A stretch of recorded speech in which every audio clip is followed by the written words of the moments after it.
Behold the golden sun, behold the golden know the archetype, know the archetype, realize the legacy, realize the price, the void.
We need to take the time to slow down, get out into a wild place, reconnect, walking. It's a very good thing to do.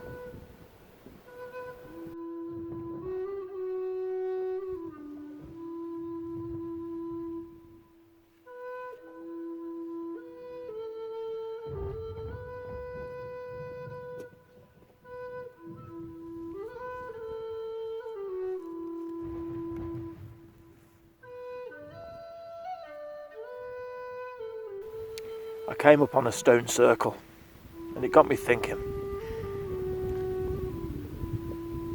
For all the myth that we have written down, and all the historians, and all the archaeologists and the scientists with their technologies, they don't really understand what our folk did and really thought about all those years ago. And it got me thinking about Odinism. And the very narrow view that people have. The Viking Age, the early settlement of our lands by the Germanics. And it is a narrow view. You see, we have an origin story. Hyperborea, the dawn of time, the dawn of our folk, goes back to the recordings in Vedic legends, untainted by Christianity. And we need to start thinking a little bit about what came before and who we really are and where we really come from. We come from the north. And we come from the north. Much of what we think we know about spirituality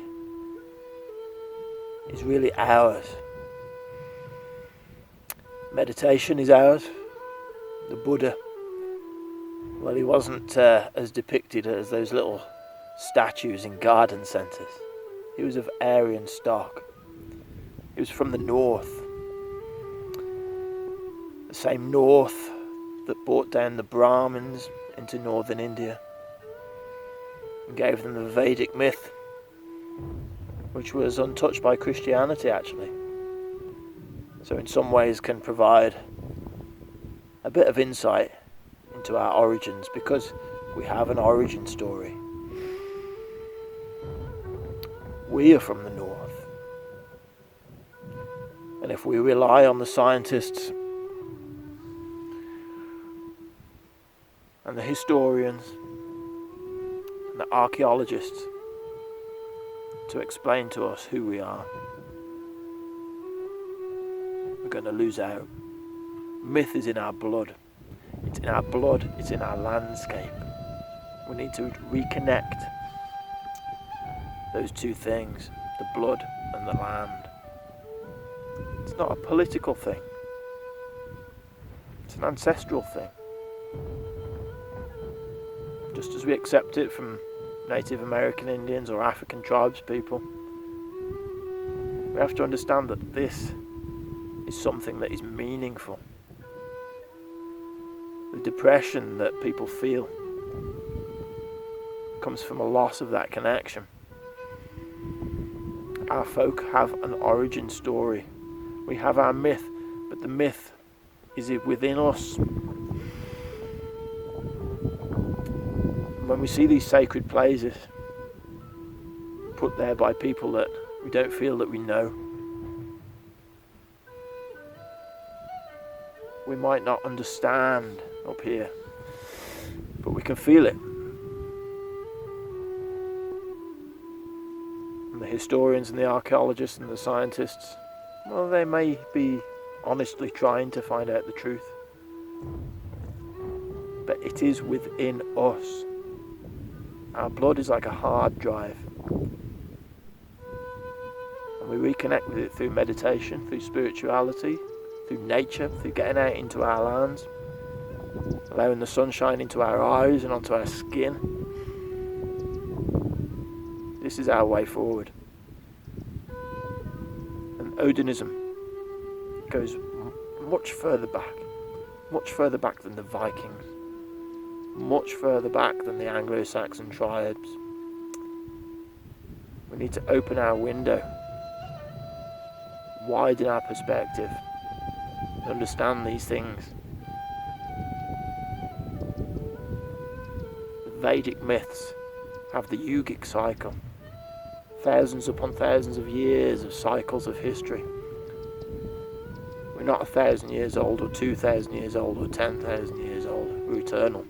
Beings of light. Beings of light.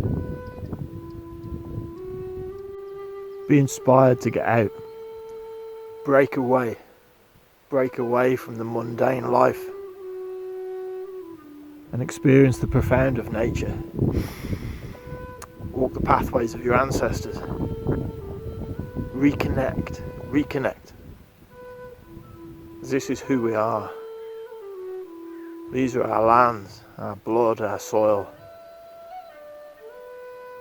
In us we have the spirituality that wants to come out. The negativity we feel is because we're not allowing it to come out. It's bursting to come out. Step out, start walking, meditate in nature, get out into there. Feel the wind, feel the cold, feel the rain. Put your boots on and get hiking.